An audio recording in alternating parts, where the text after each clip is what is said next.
Well, hello there. Welcome. Welcome back to the House to House Bible Study for Wednesday night. Of course, it will be available Wednesday night. You might be watching it on Saturday, Sunday, whatever. It doesn't matter as long as you're watching it.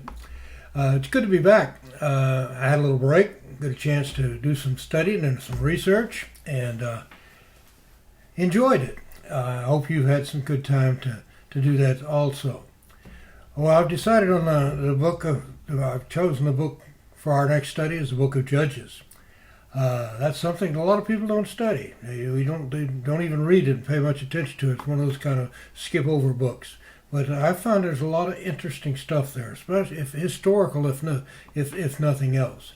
Now, the book of Judges occupies that time in history between Joshua, when Joshua brought the children into the promised land, and he died off, and then they had no king then until Samuel brought Saul on board. So this is a period of time between the end of Joshua and the beginning of Saul. If you're interested in that kind of stuff, it took place around 1360 to 1084 BC. That period of time in there. Now this was some really dark days for Israel. It was characterized by their involvement in sin and idolatry and foreign oppression and just national corruption. Sound familiar? Yeah. It's against this dark background that the accounts of Judges are formed.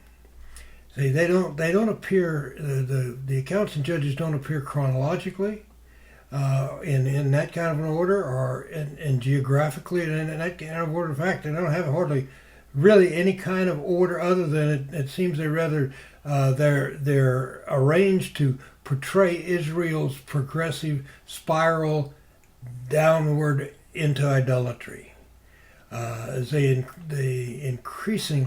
Israelites increasingly become more like the Canaanites that they've been called to exterminate from the land. Instead of exterminating them, they've just kind of joined in with them, disobeying God, forgetting what God had taught them and what God had required from them. Now, why would any Christian want to study a book like Judges? If you had a chance to read through it or even skim through it, you might be asking yourself and me that question: why would we want to study the book of Judges? The book of Judges, if it were made into a movie, it'd have to be rated R, because there's so much stuff in it. There's death and there's slaughter. There's human sacrifice, there's betrayal, there's illicit sex and scandal, and all of these things just fill the pages of the book of Judges. So why would we want to study that? See, in Judges, we can clearly observe that life is messy, and it's foul, and it's complicated, and our own sins creates these problems in us as well as those Israelites way back in those days. So we can kind of compare ourselves as we go along through this book, kind of compare ourselves with the Israelites and see what if we're not pretty much following in their footsteps. Now, the book of John, chapter 5, verse 59, teaches us that Jesus is the filter through whom we are to read this book. We keep Jesus in mind and Jesus up front as we read through the book of Judges. In John 5:39, Jesus himself says, "You search the scriptures because you think that in them you'll have eternal life." And it is, as they say in the Old Testament scriptures, it is the Old Testament scriptures that bear witness about me. So Jesus says you need to read the Old Testament scriptures because those scriptures reveal stuff about me. They bear witness to me. So as we read and go through this, we want to see how the Judges will bear witness to Jesus Christ. Not just what was going on back in that time, but how does it affect us today and our outlook on Jesus.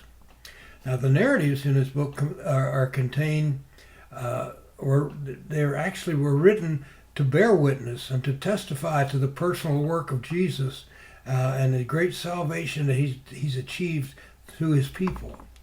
But the most shocking or hard to believe part of this book is not the horror, not the people's sin depicted in these narratives. That's important, and we're going to see that. But that's not the major theme here. What theme is the glory of salvation from that sin, how they can be saved out of that sin, and how it's accomplished by God, a God of patience, a God of mercy, a God of compassion, a God of steadfast love and faithfulness. Keeping that in mind, we'll see what goes on here. Now, the terror of sin is outshone only by the glory of God's salvation worked through these judges, who then point us to Jesus Christ. And this is how the book of Hebrews teaches us to read the book. Now, might not even remember that the book of Hebrews talks about the book of Judges. And what it tells, the way it tells us to go is here in Hebrews 11. It says, Hebrews 11, verse 32, chapter 11, verse 32. And what more shall I say?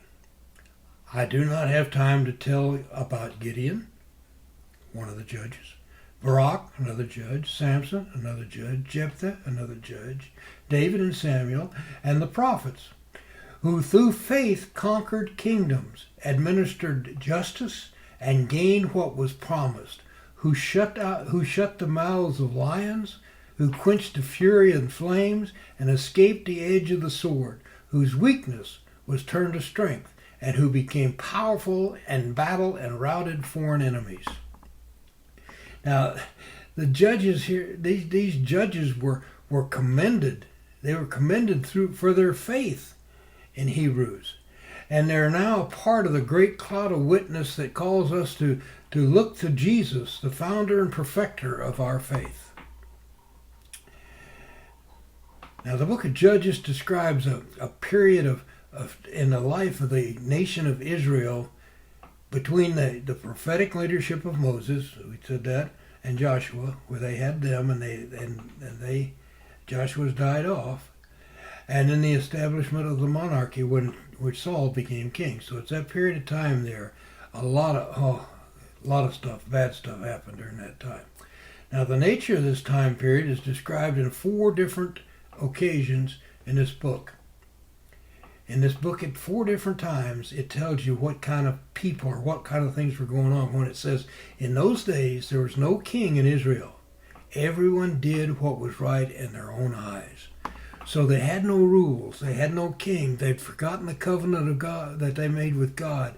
They'd forgotten the 10 Commandments. And they just did what they thought was right or did what they wanted to. And that's kind of what's going on in our country today, isn't it? People are in a position where they just do what they want to do. They don't pay any attention to what God says or what other people say. Just do it. If it feels good, do it, kind of thing. So what happens is that Israel got themselves into what I call a sin cycle. Not a spin cycle now, a sin cycle. I'll illustrate it here with this. I hope you can understand it this way. Here we have the cycle. It starts out with sin. Israel, they committed sin. They committed sin because they were living like they wanted to do and doing what was right in their own eyes, and that produced sin. Okay, from sin, the cycle moves around then to bondage. You'll see that they sin, and after they sin, God helps one of the other nations to come in and overrun them and put them in bondage. So they're in bondage, and they're hating it because they don't want to be slaves. They don't want to be in bondage. So what happens? Then comes supplication. They cry out to God to help them. Help us, oh God. Come on us. help us and take us out of this situation. We can't stand it. Can't take it anymore. So supplication. They're on their knees. They're on their faces to God. Then what happens? Then they've sinned. They went into bondage. They cried out to God, and God delivers them. God delivers them out of that bondage. So they come out of bondage, and then it says their land rested, and that means security. So during the period of time they had a judge, they had security. So they didn't worry too much about what was going on. And so then they had security, and so what happens? They feel like they can go back and do what they want to do. They can do what was right in their own eyes. Their judge dies off, whatever happened, and they right back to sin again. So it's a vicious cycle. They go from sin to bondage to supplication to deliverance, security, sin to bondage, supplication, deliverance, security. Round and around they go. Kind of like what's going on today. Look out for the bondage that comes next, right? Okay. Now, in the wilderness generation, you remember we had the wilderness generation was those who walked through the desert, who Moses and who Joshua eventually brought on into the promised land. That was the wilderness generation. They were eyewitnesses to the miracles of God, to the great signs and wonders that God delivered and God's deliverance of them. They're the ones that saw the Red Sea part. They're the ones that saw water come out of a rock. They're the ones that saw manna on the ground every morning so they could pick it up. They're the ones that saw the Jordan River parted so they could get into the promised land. They're the ones that saw the walls of Jericho fall down. They saw the miracles of God. They saw what God could do. Some of them didn't see all of those because they weren't alive at that time, but they were the ones, the wilderness generation, that generation that they brought into the promised land, had a personal eyewitness of what God could and would do for them, and how all the things that God brought them out of. Okay. Then they came in and took their place in the promised land, and that generation died out, and the next generation was there. Well, the next generation heard about all these things that had happened in the wilderness, and all these signs and everything. They heard what a great God it was, so they're still pretty much serving God as much as anything. But then it says Israel became like all.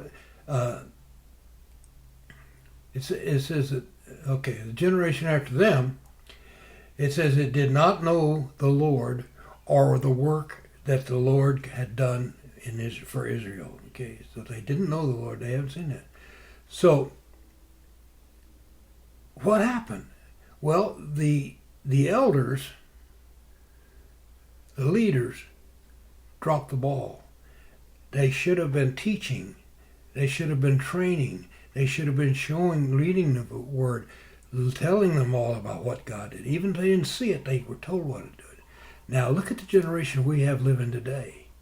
Now, most of our generation hasn't seen God's miracles. You know, a few have, but not like they did. Yet we have a lot of people around who believe. You and I and our church, I hope most of the members of our church, a lot of other churches, we believe. Yet there's so many people out there now that are still doing. They don't know what they haven't seen the Lord of the works, and so they're doing what seems right in their own eyes because they haven't been taught. Even a lot of people, Christians who go to church, are not getting taught the way they should. Let's say that you go to a bona fide church. Well, we go to the worship center. It's a bona fide church. But let's say we go to a church that's known for its teaching. Okay, so what do you get there? You maybe go to Sunday school. They maybe have Sunday school, and during Sunday school you're supposed to get about 45 minutes teaching. You may end up getting a half hour to most. Okay, so a half hour. Then you go in to hear the sermon. You get a half hour there. So that's 1 hour. So then you maybe go to Wednesday night Bible study and you get another hour. So you have 2 hours training you've had, unless the church has night service, which is very seldom see anymore on Sunday night. But if you did that, it would even be 3 hours. So how much can a person live on? How much can a person learn or understand about the scriptures with 3 hours or less teaching a week? We need to be having discipleship. We need to be having more teaching. We need to have people being trained to go out and become pastors and ministers other places, to set up their own churches, to plant churches and build them. We have mega churches. People going there every day, and they go there for that happy song singing, flag flashing performance is what I call it, on the stage. And then maybe the preacher comes out, and if you can tell the difference between him and the others, the way he's dressed, but he comes out and he talks for maybe half hour, 45 minutes, and that's it. No more. They go home, they feel great, they feel like, oh, I'm a wonderful Christian, I've told this stuff. There's no teaching. Where are we discipling of you? Where are the Billy Grahams of today? We've lost them. Where are the D.L. Moody's of today? We've lost them. Where's the R.W. Shambox today? They're not here. We're not training and teaching. We're again discipling our people like we should. We need to be training missionaries to go out and do things. Okay. I'll get off of that before. All right. Now, the nation of Israel was originally called by God to be the kingdom of priests and holy nation. Over in Exodus 19, it says they should be a kingdom of priests and holy nations. But by the end of the book of Judges, Israel's become like all the other nations around them, and even worse. They're like Sodom and Gomorrah. You'll see that as we go along. Okay, let's look into this book of Judges. Chapter 1. Now, these opening chapters of Judges describe the nation and theological condition of Israel following Joshua. After Joshua died. This is talking about what happened after that. And it sets the scene for the coming of the judges. Now, chapter 1 here, we read of Israel's relative failure to expel the inhabitants of the promised land. They remember over when we studied Joshua, and then Joshua brought them to the promised land. He divided up the various nations and said, "Okay, now you go get them. You and God can take them." Well, they didn't listen. And because God told them to go in and expel all the people that were living there, get rid of them, get them out of there, because if you don't, they're going to taint you. And then that's exactly what happened. So we read of Israel's relative failure to do that. Then in verse 2 and through verse 3. Or chapter 2 through chapter 3, we can find the reason there for their consequences and their failure. Okay? So Judges 1:1. Now after the death of Joshua, this, if you remember back during in the book of Joshua, it started out saying, now after the death of Moses, it came to pass. Now it says now after the death of Joshua, it came to pass. That the children of Israel asked the Lord, saying, who shall be first to go up for us against the Canaanites to fight against them? So,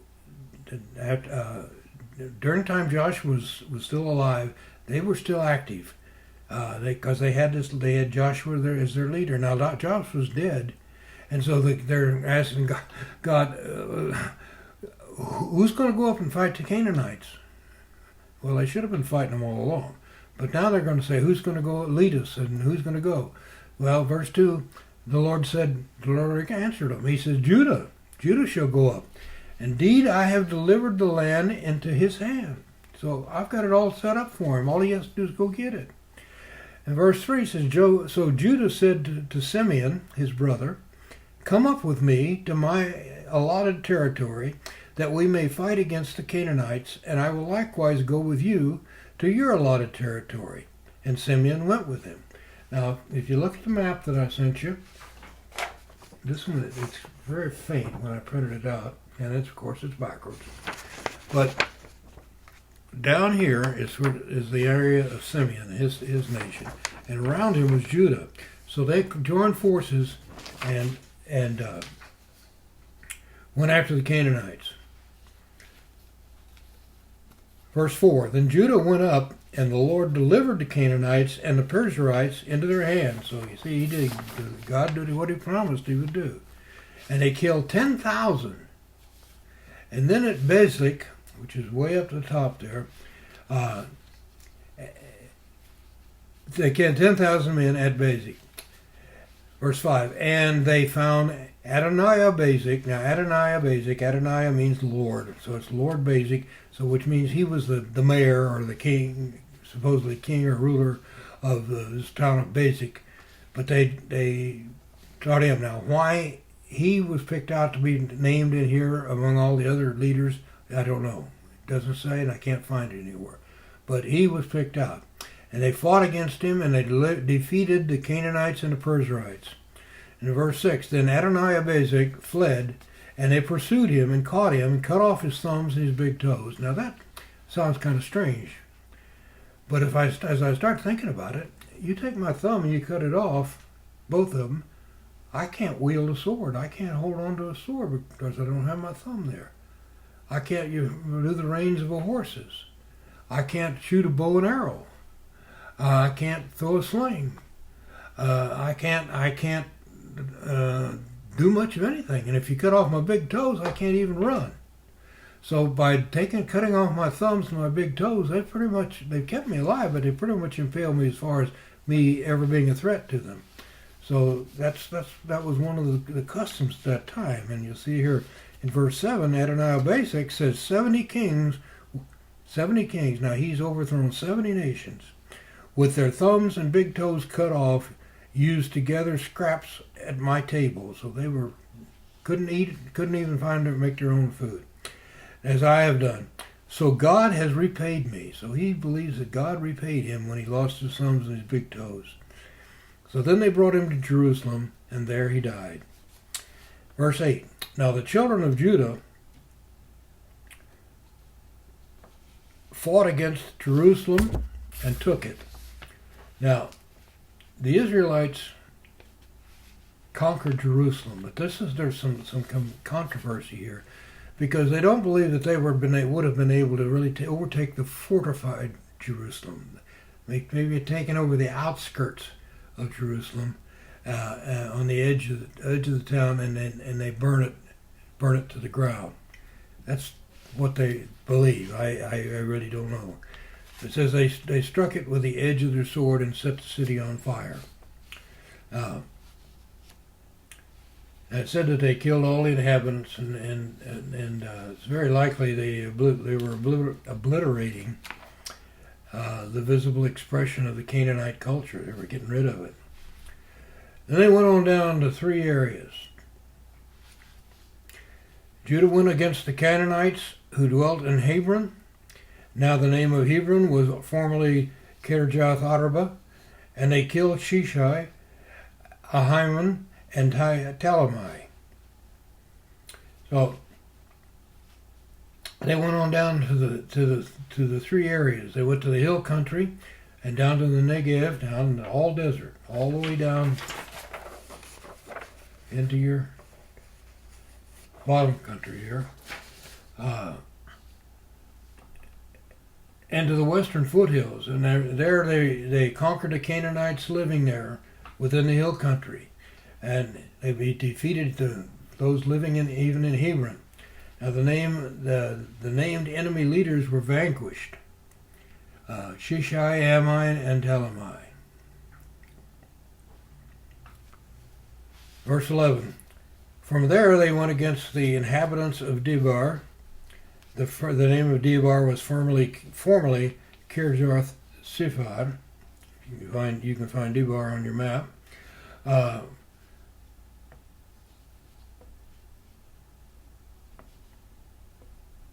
Then Caleb said, "Whoever attacks Kirjath takes it to him, I will give my daughter Akash as wife."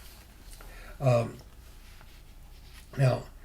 Caleb, remember Caleb. Caleb is the only one that's still alive that was in the original group coming out of Egypt. Remember, Caleb was one of the spies. He and Joshua were the spies that went to Jericho, or went into the Holy Land, rather, and came back and told them that it was okay, and everybody, the other eight said no, it wasn't. You know that story. So God allowed Caleb and Joshua both to enter the Promised Land. Well, Joshua's dead, but Caleb is still alive. Now Caleb had a daughter, and he wanted Kirjath Sephar, and so he said he offered his daughter to anyone who would do that as his wife. So Othniel, the son of Kenaz, that was Caleb's younger brother, took it. And so he gave him his daughter, Hashah, his wife. So she married her uncle, really. Verse 14 says, "Now it happened when she came to him," this was Caleb's daughter, Akishah. Says, it happened when Akishah came to him, that she urged him to ask her father for a field. And she dismounted from her donkey, and Caleb said to her, "What do you wish?" Now, this is nothing new. Today, most of us, the fathers who have daughters, they've got it wrapped right around their little finger. And they'll come and say, "Daddy, give us such and such, and we'll do our best to get it for them."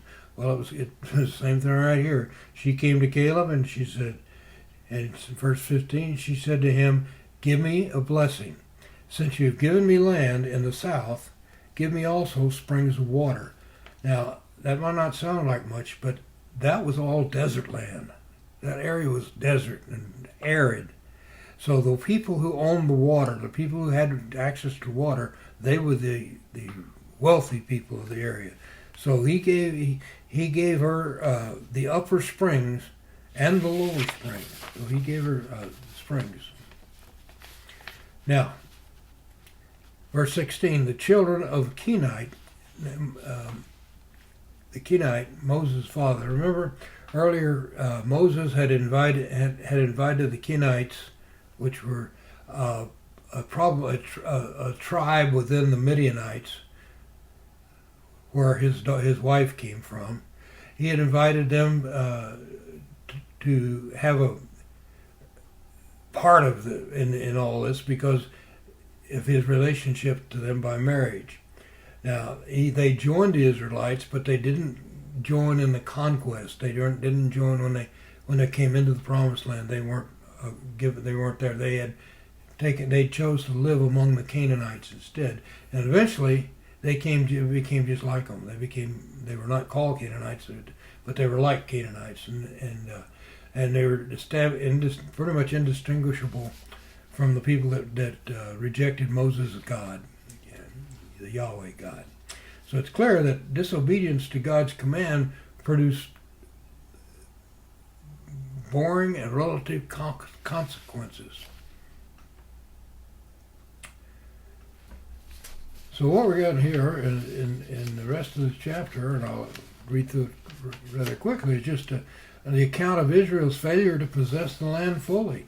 The problem is they didn't run out the enemy. They didn't run out the Canaanites and those, because like God told them to. Otherwise, the land would have been theirs, and they wouldn't be having all these troubles, and they could still be serving God instead of the Canaanites' idols and their gods. Verse 17, and Judah went with his brother Simeon, And they, wait a minute, I'll go back up to verse 16. Now the children of the Canaanite Moses, father-in-law, went up from the city of palms, that was Jericho, with the children of Judah. So they went out with Judah into the wilderness of Judah, which lies in the south near Arad, and they went and dwelt among the people. So they went and become part of them. Verse 17, and Judah went with his brother Simeon, and they attacked the Canaanites who inhabited Zephthah and utterly destroyed it. See, God was still with them. So the name of the city was called Hormah. Verse 18, also Judah took Gaza, which over on the coast, which with its territory, Ashkelon with its territory, and Ekron with its territory. So the Lord was with Judah, and they drove out the mountaineers, but they could not drive out the inhabitants of the lowland, because they had chariots of iron. So out on the lowlands they weren't able to get rid of them. Verse 20, and they gave Hebron to Caleb, as Moses had said. Then he expelled from there the three sons of Anak. Now, so Caleb had Hebron, like Moses had said that they could have him. He could have it. So he had Hebron, and he had thrown out the Anaks, the giants. You remember that was back from the book of Joshua. But the children of Benjamin did not drive out the Jebusites, and they inhabited Jerusalem. Now, Jerusalem has not always been a holy city, and it hasn't always belonged to Israel. It belonged to what they call the Jebusites here. And they dwelled with the children of Benjamin in Jerusalem to this day. So again, they're associating with people they were supposed to have gotten rid of. Verse 22, and the house of Joseph also went up against Bethel. The house of Joseph, remember, his two sons were given land in his stead. And so they went up against Bethel, and the Lord was with them. So the house of Joseph sent men to spy out Bethel. The name of the city was formerly Luz. And when the spies saw a man coming out of the city, they said to him, please show us the entrance to the city, and we will show you mercy. So he showed them the entrance to the city, and they struck the city with the edge of the sword. And when they let the man, but they let the man and his family go. So it was like Rebecca. Remember Rebecca back in Jericho, who was saved because she helped them get into the city.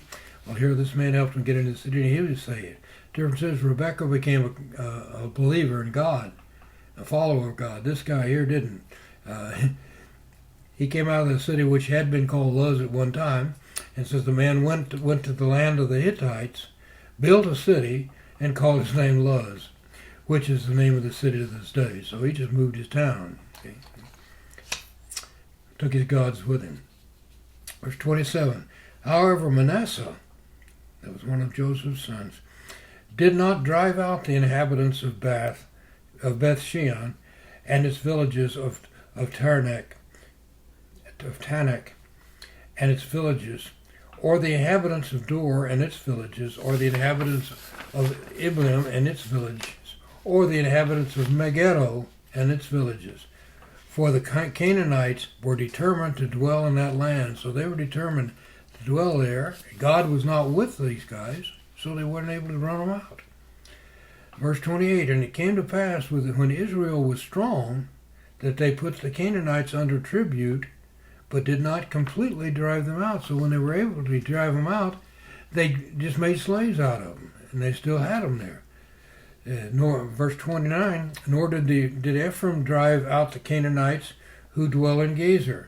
So the Canaanites dwelt in Gezer among them. Okay, same thing there. Nor did Zebulun drive out the inhabitants of Kitron or the inhabitants of Nathal. So the Canaanites dwell among them and were put under tribute. Nor did Asher drive out the inhabitants of Akko, or the inhabitants of Sidon, or Ahlab, Achzib, Helbath, Apakik, or Rehob.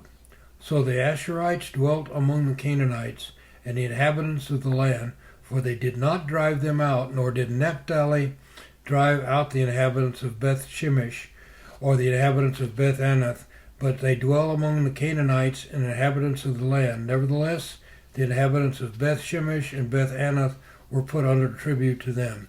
And the Amorites forced the children of Dan into the mountains, for they would not allow them to come down to the valley. And the Amorites were determined to dwell in Mount Heres, in Ashdod, and the Shelbim.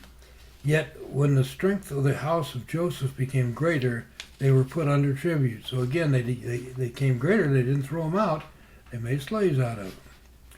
Now the boundary of the Amorites was from the ascent of Akrabim and from Selah and onward, upwards. In other words, the upper part of it.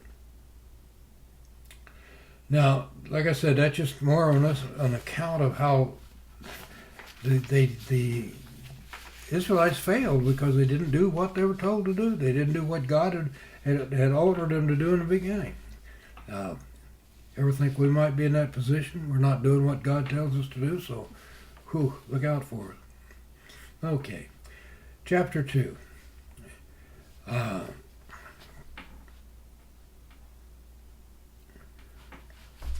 Now the boundary of the Amorites, that's chapter 1 still, 2. Then the angel of the Lord came, this is a good one here. The angel of the Lord came up from Gilgal to Bochum and said, I led you up from Egypt, and I brought you to the land of which I swore to your fathers, and I said, I will never break my covenant with you. Okay, so who is this? Who is this angel of the Lord? Well, he says, you will not break my covenant, so that's God speaking. So when he comes in the form of a man on earth, it's Jesus Christ. Jesus Christ, the pre-incarnate Christ is here, speaking again. And it says he came down from Gilgal. Now what's the significance there? Well, remember Gilgal is where they put up the tabernacle. Gilgal is where they did their sacrificing, and they put up the monuments as they come across the Jordan River, and they used to have to go back there to do their worshiping. So he came from there. And he said that they failed because he says, I won't break my covenant, but that doesn't mean you're not going to. So it was there in Gilgal also. It was the place where it was revealed by Joshua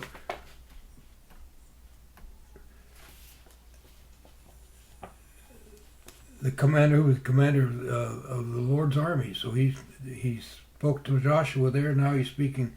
Now he's speaking here to the Israelites. It was the same divine person that God challenged. If this was the same person that Joshua saw in Gilgal, and he said, I am the head of the Lord's army. If this is the same person, that was Jesus Christ. And then God's challenge was clear to him. He's, when you obeyed my word in Jericho, you were victorious over me now. But victorious then, so obey me now. Obey me now. You'll be victorious. You made commitments of faith at Gilgal, so keep those commitments now. And so what happened? They wept out loud. They wept out loud. It says, you shall make no covenant with the inhabitants of this land, and you shall tear down their altars, but you have not obeyed my voice. Why have you done this? I told you what to do, and you haven't done it. Why not? Why not? Therefore I also said, I will not drive them out before you. I'm not going to drive them out before you unless you're obeying me. But they shall be thorns in your side, and their God shall be a snare to you. So it was, when the angel of the Lord spoke those words to all the people of Israel, that the people lifted up their voices and wept. Now, they wept out loud. They commemorated their effusive, more emotional eruption by naming the place Weeping. They sobbed in their eyes to show that they were were repentive, which they were not. They were just going through the motions. And they even called this place weeping, with Bokem, which means weeping. And they offered sacrifices. They sanctified the place. They offered sacrifices to the Lord, but it was too little, too late. Samuel observed later that to obey is better than to sacrifice, right? Okay. If their sobbing spectacle had reflected genuine repentance, then the book of Judges would have been a very different book from this point on. But it wasn't repentance. Over and over and over again, Israel forgot the Lord. Remember, they went sin, bondage, supplication or repentance, salvation, and then safety. Over and over again, they kept doing it. Verse 6, when Joshua had dismissed the people, the children of Israel went each to his own inheritance to possess the land. Well, when Joshua told them to go, you can leave, Joshua and all the elders told them to go and possess their land. So the author of the book here, Judges, feels like there's a need for a little bit of a review here of what happened over back with Joshua. So he says, and when Joshua had dismissed the people, the children, they went each to their own inheritance to possess the land. So the people served the Lord all the days of Joshua. So remember that. All the days of Joshua, they served the Lord. The days of the elders who outlived Joshua, who had seen all the great works of the Lord, which he had done for Israel. Now Joshua, the son of Nun, the servant of the Lord, died. And when he was 110 years old. And they buried him within the border of his inheritance at Timnath-Heres, in the mountains of Ephraim and on the north side of Mount Gaash. When all of that generation had been gathered to their fathers, another generation arose after them who did not know the Lord. Now remember, when all the generation died off that was there that knew the Lord's ways and showed him, now the other generations that are coming up who did not know the Lord nor his work, the work which he had done in Israel. Then the children of Israel did evil in the sight of the Lord and served the Baals. Oh, how about this? Could we say the children of the United States of America did evil in the sight of the Lord and served other gods? Boy. Okay, here it says they served the Baals. Now, it says they forsook the Lord God of their fathers, who had brought them out of the land of Egypt. And they followed other gods from among the gods of the people who were all around them, and they bowed down to them, and they provoked the Lord to anger. God is mad. He's angry because they not only have they turned against him, now they're worshiping these other gods, these idols. Idolatries come in. Now the term Baal, if you don't remember, the term Baal is just a general title. It means master, owner, Lord. It occurs 75 times in the Old Testament. It was used to refer to many gods, but most often, like here, it was identified with the god of weather. See, they worshipped the god of weather because they were farmers, they were agriculturalists, and they had to rely on the land, and they needed rain for the land, so they worshipped Baal. Baal was the god of rain and agriculture. Now, the female companion of Baal was Ashtoreth, and the plural form of that, as you see in our text, is Ashereths. They worship Baal and Ashereth. Ashereth is the female version of it, and the female term represented many localized forms of goddess, but was most often identified with fertility. And most of the people who worshipped her with illicit sex acts. And they would go up on the mountains to do this. And they thought if the gods could see them perform these acts, then that would please the gods.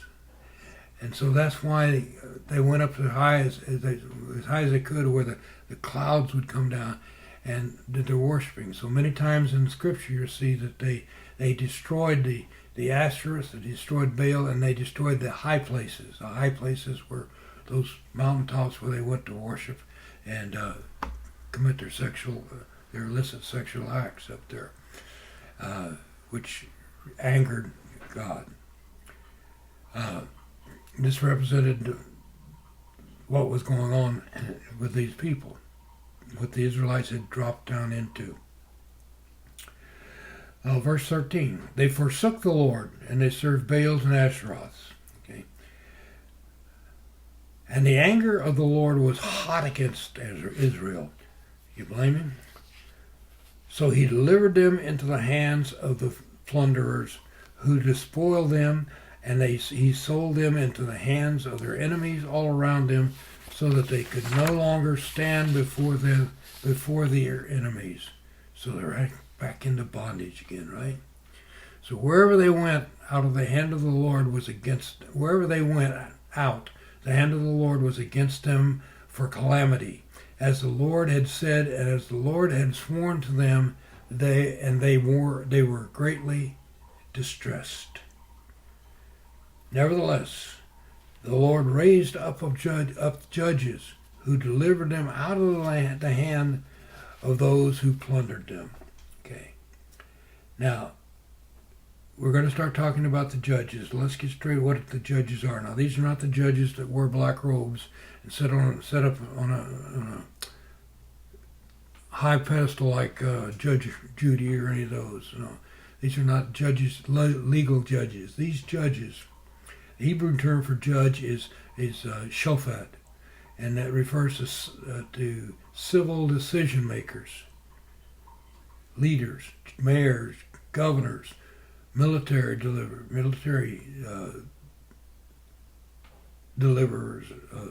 that deliver you out of the fight for you, soldiers.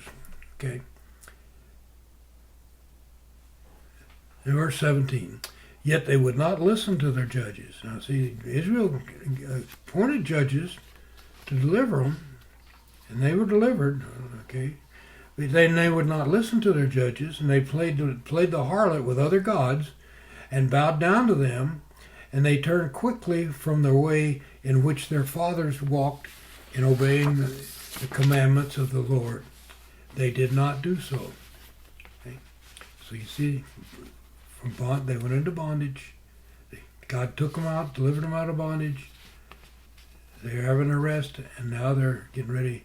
They get ready to go back into sin. Verse 18, and when the Lord raised up judges for them, the Lord was with the judge, and delivered them out of the hand of the enemies all the days of the judge. For the Lord was moved to pity by their groaning because of those who oppressed them and that harassed them. The supplication. And it came to pass then the judge was dead, and they reverted and behaved more corruptly than their fathers. By following other gods to serve them and to bow down to them, they did not cease from their own doings, nor from their stubborn way. Then the anger of the Lord, verse 20, then the anger of the Lord was hot against Israel. And he said, because this nation has transgressed my covenant, which I commanded their fathers, and has not heeded my voice, I also will no longer drive out before them any of the nations which Joshua left when he died, so that through them I may test Israel whether they will keep the ways of the Lord and walk in them as their fathers kept them or not. So he tested them. Are we in a period of testing today? Makes you wonder. Verse 23. Therefore the Lord left those nations without driving them out immediately, nor did he deliver them into the hands of Joshua. Now these were the nations which the Lord left. He left them there to test them, to see if they would follow him, and they weren't following him.